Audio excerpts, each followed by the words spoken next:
गंगा सप्तमी की पौराणिक कथा। गंगा सप्तमी की पौराणिक कथा के अनुसार यह पर्व मां गंगा के धरती पर अवतरण का प्रतीक है। राजा सगर ने 60,000 पुत्रों को कपिल मुनि के श्राप से मुक्ति दिलाने के लिए राजा भागीरथ ने कठोर तपस्या की। उनकी तपस्या से प्रसन्न होकर ब्रह्मा जी ने गंगा को धरती पर भेजा, लेकिन उनके वेग को नियंत्रण करने के लिए भगवान शिव ने अपनी जटाओं में गंगा को धारण कर लिया था। वैशाख शुक्ल पक्ष सप्तमी को शिवजी ने गंगा को अपनी जटाओं में धरती पर अवतरित किया था, इसलिए इस दिन गंगा सप्तमी मनाई जाती है।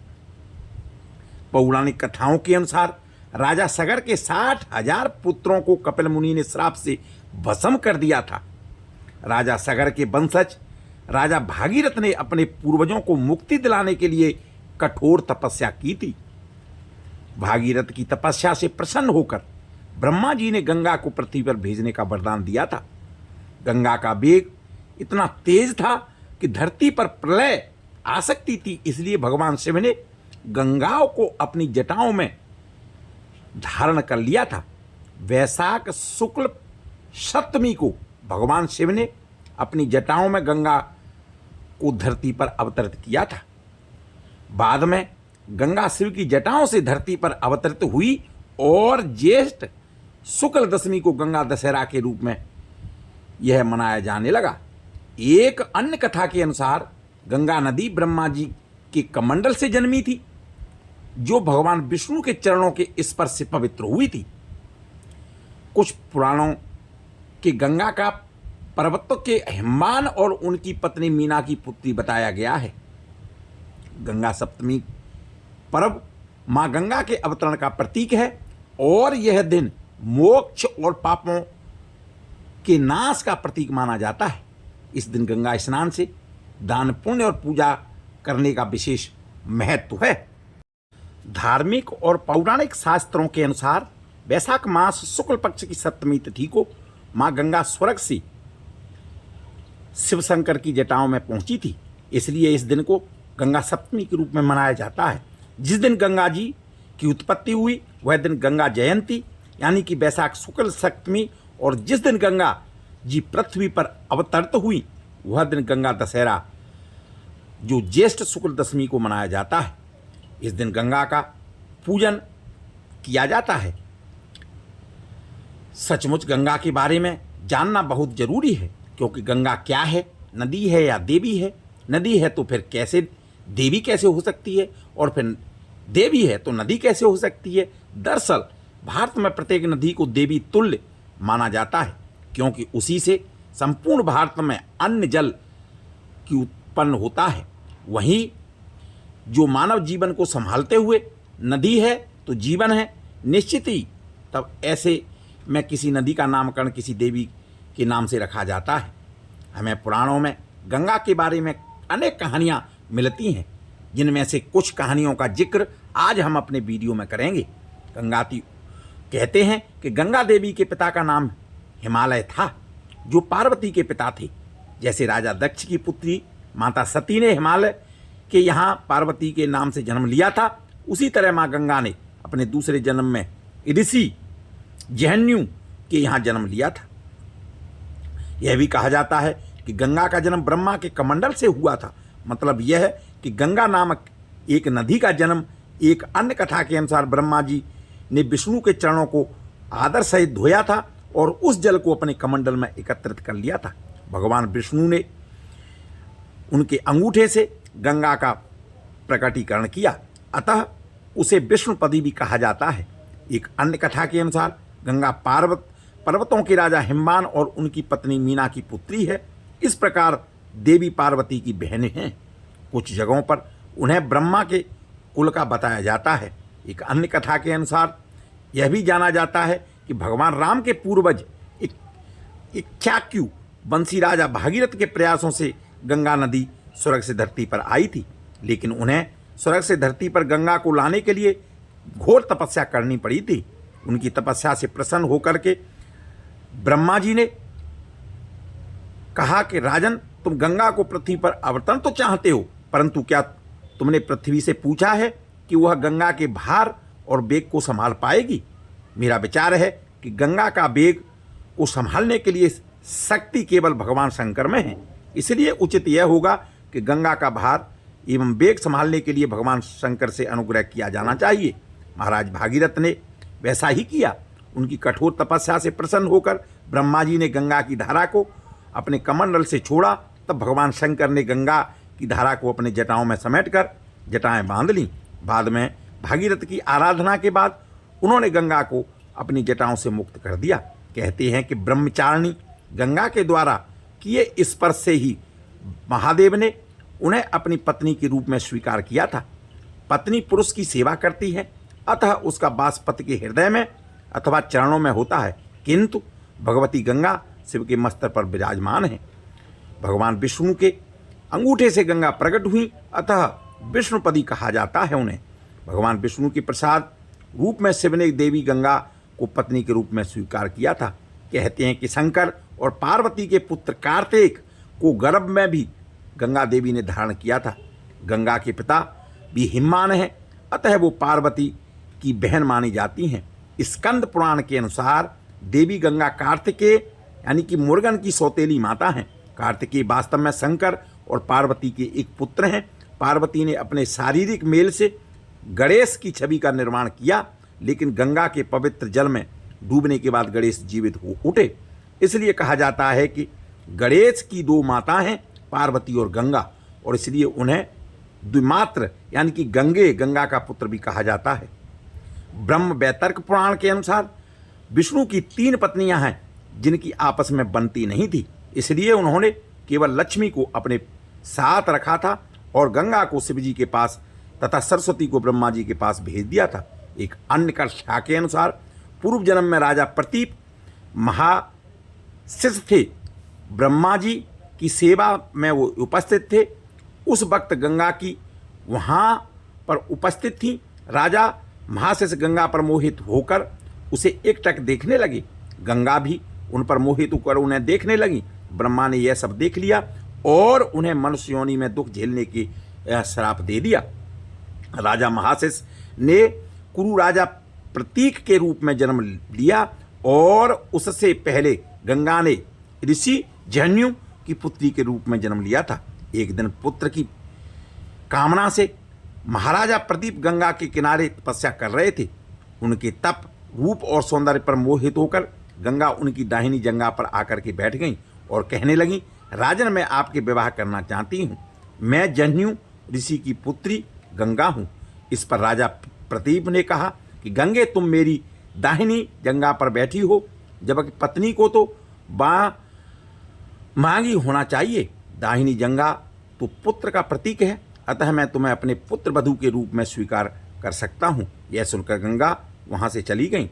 जब राजा प्रतीप को पुत्र की प्राप्ति हुई तो उन्होंने उसका नाम शांतनु रखा और इसी शांतनु से गंगा का विवाह हुआ। गंगा से उन्हें 8 पुत्र मिले, जिसमें से 7 को गंगा नदी में बहा दिया गया और 8वें पुत्र को पाला पोसा। उनके 8वें पुत्र का नाम देवव्रत था। यह देवव्रत ही आगे चल करके भीष्म कहलाया। ये थी कथा गंगा माता की मिलती है। बोलो गंगा मैया की जय। हिंदू धर्म में माँ गंगा को केवल नदी ही नहीं बल्कि एक दिव्य देवी के रूप में पूजा जाता है। साथ ही उन्हें मोक्षदायिनी, पापों को नाश करने वाली और पवित्रता की प्रतीक माना जाता है। माँ गंगा से जुड़ी कई पर्वों में गंगा सप्तमी एक अत्यंत महत्वपूर्ण पर्व है, जिसे गंगा जयंती भी कहा जाता है। यह पर्व वैशाख मास की शुक्ल पक्ष की सप्तमी तिथि को मनाया जाता है। गंगा सप्तमी की पूजा से होती है आत्मशुद्धि। गंगा सप्तमी केवल एक धार्मिक पर्व ही नहीं बल्कि एक आत्मशुद्धि और मोक्ष प्राप्त करने का प्रतीक है। इस दिन श्रद्धालु गंगा स्नान, गंगा से अभिषेक, दान पुण्य और गंगा सहस्त्र नाम का पाठ करते हैं। ऐसा माना जाता है कि इस दिन माँ गंगा की पूजा करने से व्यक्ति को जीवन के पापों से मुक्ति मिलती है और आत्मशुद्धि होती है। बोलो गंगा मैया की जय। गंगा सप्तमी की पूजा विधि। गंगा सप्तमी तिथि के दिन अपने दैनिक कार्य समाप्त करके ब्रह्म मुहूर्त में गंगा जल से स्नान करें चौकी पर माँ गंगा का चित्र रखें। इसके बाद साफ सुथरे कपड़े पहनें और तांबे के बर्तन में गंगा जल लें। इसके लिए आप तांबे के कलश का इस्तेमाल कर सकते हैं। इस बर्तन को लाल कपड़े से ढक लें। इसके बाद बर्तन पर पवित्र धागा बांधें। फिर एक उचित स्वास्तिक बनाएं और लाल या पीले चंदन से स्वास्तिक बना सकते हैं। अब आपको इस बर्तन को चौकी पर स्थापित करना है और गंगा जल से भरे हुए कलश को माँ गंगा के प्रतीक के रूप में पूजा की जाएगी। उसके बाद आप माँ गंगे को श्रद्धा पूर्वक चावल, धूप, फूल, प्रसाद, मिठाई, फल आदि अर्पित कर सकते हैं। अंत में धूप बत्ती जलाएं और श्री गंगा सहस्र नाम स्रोत का पाठ करें। साथ ही गंगा जी के वैदिक मंत्रों का उच्चारण करें। ओम हर हर गंगे, ओम हर हर गंगे, माँ गंगे के मंत्रों का जाप करें। माँ गंगे के भजन गाएं और माँ गंगे के पूजा के अंत में माँ गंगे की आरती करें और उन्हें भोग लगाएं। इसके बाद प्रसाद को परिवार और अन्य सदस्यों में वितरण करें। इसके साथ ही भगवान शिव जी की भी पूजा करें। भगवान शिव के मंत्र ओम नमः शिवाय, ओम नमो शिवाय का जाप करें और विधि विधान से सभी को प्रसाद वितरण करें। ओम नमो गंगाए विशस्रूपिणी नारायणी नमो गंगाय, ओम नमो गंगाय विष्णुपणी नारायणे, ओम नमो गंगाय। गंगा गंगेत यो ब्रुआत योजन सतेरति मुग्जते सर्व पापज्यो विष्णु लोके गच्छति। गंगा सप्तमी के दौरान क्या करें और क्या न करें। गंगा सप्तमी के दिन आपको यह करना चाहिए। गंगा सप्तमी के दिन गंगा स्नान करने के बाद में गंगा की पूजा करनी चाहिए। अपनी श्रद्धा के अनुसार गरीब लोगों को भोजन, तन, धन और दान देना चाहिए। गंगा स्नान करते समय मंत्रों का जाप अवश्य करना चाहिए। इसके अलावा रामायण और गीता का पाठ करना लाभकारी होता है। गंगा सप्तमी के दिन यह भूल करके भी न करें। किसी से झगड़ा नहीं करना चाहिए। बुजुर्ग और महिलाओं को अपमान नहीं करना चाहिए। उपवास के दौरान दिन में सोने से बचना चाहिए। तामसिक भोजन का सेवन नहीं करना चाहिए। गंगा सप्तमी की यह थी कहानी। बोलो गंगा मैया की जय, बोल भगवान शिव जी की जय, विष्णु भगवान की जय, सभी देवी देवताओं की जय। गंगा माता की आरती।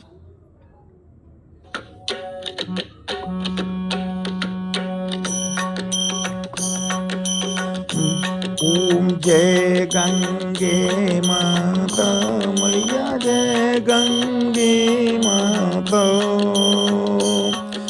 जो नर तुमको ध्यावा, जो नर तुमको ध्याता, वांछित फल पाता। ओम जय गंगे माता। चंद्र ज्योति जो कुमार ही जल निर्मल आता, मैया जल निर्मल आता। शरण पड़े जो तेरी, शरण पड़े जो तेरी, तो नर तर जत। ओम जय गंगे माता।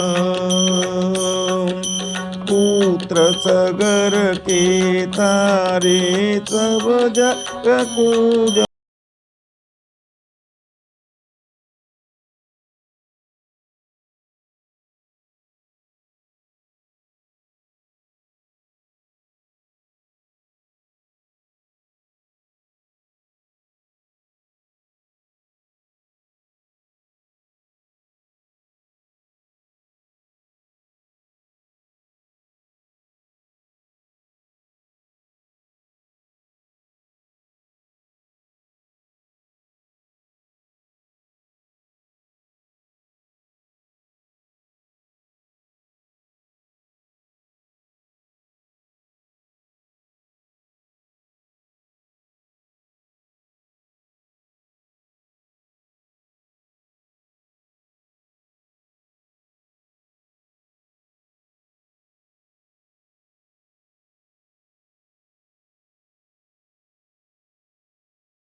नित गाओ तो दास वही जो सहज में दास वही जो सहज में मुक्ति को पद पूंजे गंगे मातो।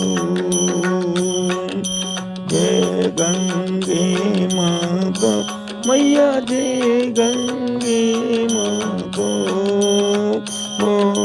जो नर तुमको ध्याता, जो नर तुम ध्याता, मनवांचित फल पातो जय गंगे माता।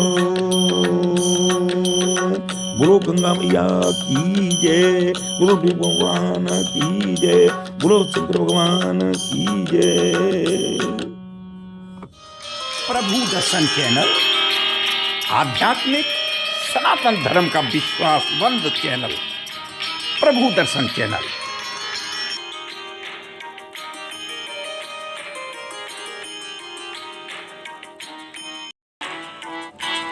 नमो राघवाय। प्रभु दर्शन चैनल पर इस प्रकार की जानकारियां, सनातन धर्म के प्रमुख ग्रंथों के बारे में जानकारी। सनातन धर्म के प्रमुख ग्रंथ दो भागों में विभाजित हैं, श्रुति और स्मृति, जिनमें गीता, रामायण, महाभारत, वेद, वेदों में ऋग्वेद, यजुर्वेद, सामवेद और अथर्ववेद, पुराण, स्मृतियां, उपनिषद, आगम शास्त्र, भारतीय दर्शन के 6 अंग, साक्योग, न्याय, वैशेषिक, मीमांसा और वेदांत की विस्तृत जानकारी।